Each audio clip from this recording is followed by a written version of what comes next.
And this is Antonio on the left and Antonia Longoria. And so these were the kind of family photographs that allowed me to write about the double murder, and also helped for us to bring this history to light when we had the exhibit at the Bullock Museum. So the ethnic Mexicans were intimidated, tortured, and killed by hanging, shooting, burning, and beating.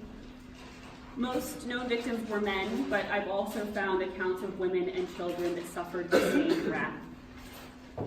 What violence nearly always shared was a broadly felt injustice.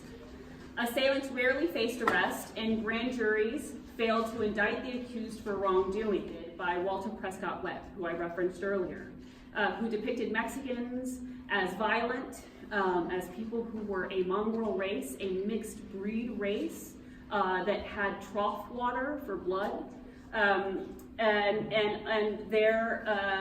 the heroes of Texas history were, of course, the Texas Rangers, who were portrayed as ideal Anglo masculinity and patriotism wrapped into, this image of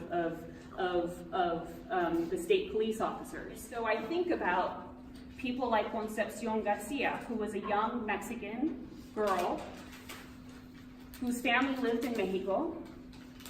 She traveled to school and lived in Texas for school and became ill. And so in April 1919, her mother and her tia traveled into Texas to help her come back to her family in Mexico to recover.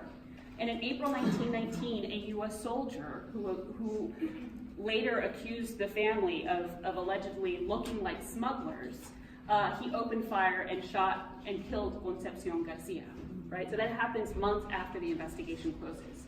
In May, Gregorio Falcon, a Mexican national, was bathing in the Rio Grande, naked, when he was also perceived by a U.S. soldier to be participating in smuggling activities.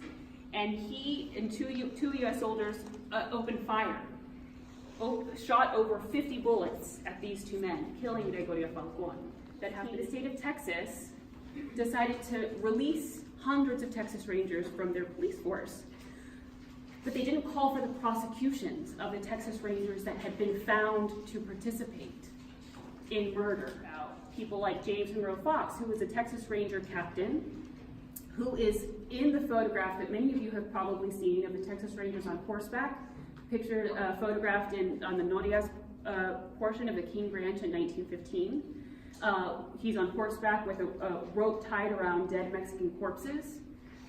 He's one of the Rangers there. And in 1918, he was a Texas Ranger captain of Company B of the Texas Rangers that was held accountable for calling and ordering the Porvenir massacre. It was a massacre of 15 men and boys in Porvenir in January 1918. The men had been woken in the middle of the night. Their families were woken in the middle of the night. They were under arrest. They were unarmed, and they were massacred. He wasn't prosecuted in 1918. And instead, he was allowed to go back and work in law enforcement, and he even rejoined the Texas Ranger Force years later. I do want to say that this book being published in September 2018 is quite gripping for many reasons.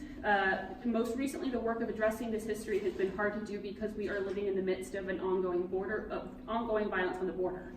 Since 1994, over 6,000 people have died seeking a life in the United States.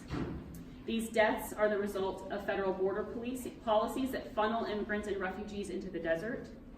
More recently, the United States has created a deportation regime that incarcerates refugees, even children. Today, it's estimated that over 10,000 children are living in detention, some of them in tents in Tornillo, where last night it was 36 degrees.